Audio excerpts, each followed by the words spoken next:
Hello, everybody. Welcome to another installment of Biology in the Basement with your host, Mr. Andraco, special guest edition, Amphibians by Kayla and Valerie.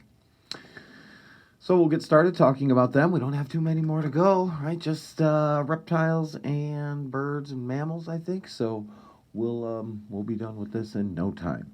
So here's your fact of the day so that we can get started. There's a beetle, you may have heard of him, called the bombardier beetle. The bombardier beetle holds two different chemicals inside of its abdomen, hydroquinone and hydrogen peroxide. And when threatened, they can combine those two liquids and spray them out of their body, and it reaches boiling temperatures to fight off any attackers. So it's pretty interesting adaptation to fight off predators. So there's your fact of the day. Let's talk about amphibians. I wonder if an amphibian has been attacked by a bombardier beetle. Okay, so for my grading, right, that I need, but also for your understanding, here is their classification. Obviously, these are eukaryotic cells. We're talking about animals. They are chordates, meaning they have a spinal cord. Then, of course, subphylum vertebrata, meaning there's a backbone surrounding that spinal cord. These guys are in the class Amphibia. Okay, amphibians are a class, so that's how specific we get for these guys. And then the subgroups are their three orders: Anura, Urodelia, and Apoda, which is an interesting term, meaning apod, no feet. So here is your definition for migrating, but you can also pull out of here, they have multicells.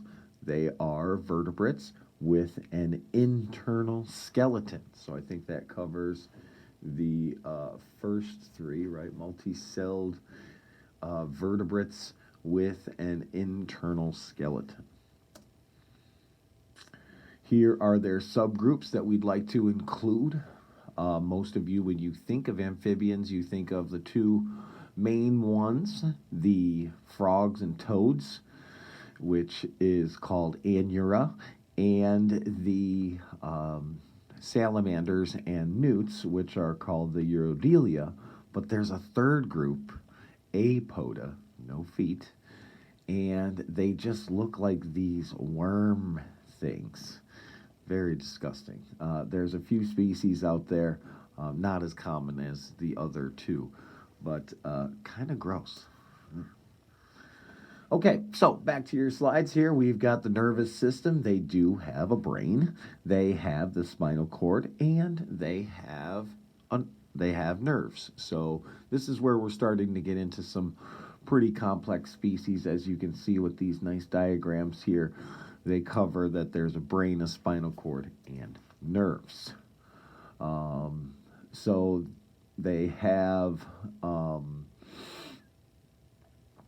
the ability to respond to touch, but of course, as we know, their other sense organs are hearing, seeing. They have all five senses, pretty much. So that's probably what I would put for your sensory organs. Respiratory system. They can breathe through gills, they can breathe through their lungs, or they can breathe through their skin. So they actually have three different modes of respiration, so you can include that. Okay, for my information, right, I want to know about nutrition and habitat. So here is their nutrition, right? Most of them are carnivores, eating insects, other small animals. Their digestive system, you can put the word continuous, right, where it goes in one end and out the other. That's a nice diagram. You can see it's similar to ours, not as complex, but pretty close. Circulatory system, here we're talking about a 2 and 3 chambered heart, depending on the species.